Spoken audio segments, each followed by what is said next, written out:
Dalton's law specifically applies to atmospheric gases. Well, all gases, but in our case, atmospheric. Dr. Dalton established the concept of partial pressures for a gas of combined gases. The atmosphere floating around you is a gas of combined gases. There's oxygen, carbon dioxide, nitrogen gas, and other gases in the atmosphere. Each gas has its own pressure, and we would call that partial pressure. And if we simply add up those partial pressures, we get the total pressure of the atmosphere.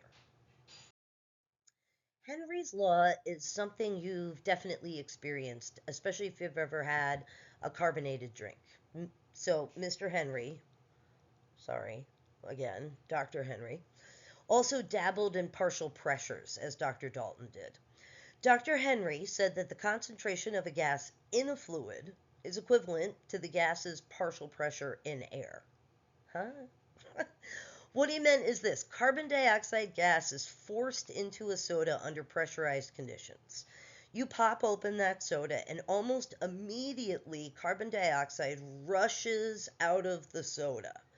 And over the next hour, if you don't cap that soda bottle, the carbon dioxide will continue to diffuse out of the liquid soda into the gaseous atmosphere until the partial pressure of carbon dioxide in air, the concentration of it in air, is equivalent to the carbon dioxide concentration in the soda.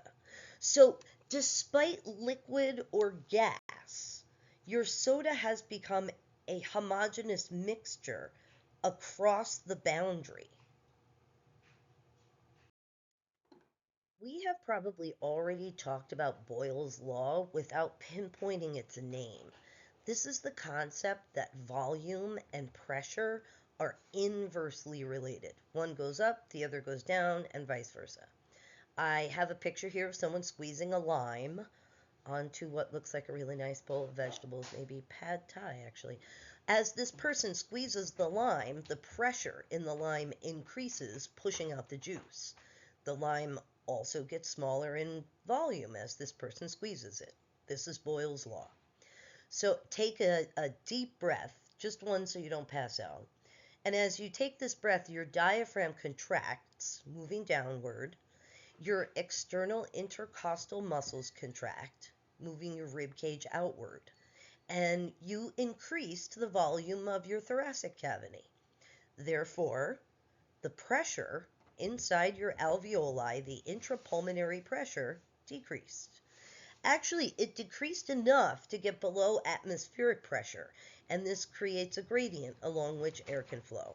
Do it again. Deep breath, increase volume, decrease pressure, air flows in. Now do the opposite. Deflate your lungs in exhalation, making them smaller and creating a high pressure gradient that pushes air out. Dr. Charles's law is simple to remember, but I think sometimes students get Charles's law and Boyle's law mixed up. Charles's law says that temperature and volume rise together. When it's hotter, something's bigger. Both Boyle's law and Charles' law have volume in them, but one relates to pressure and the other relates to temperature. So here's a really simple example of Charles's law. You inhale 5 milliliters of air. As it goes down your conducting system, it gets warmed to your body temperature, and therefore it expands to about 536 milliliters by the time it gets to the respiratory membrane. And this is an example of Charles's law. The temperature is rising, and therefore the volume also rises.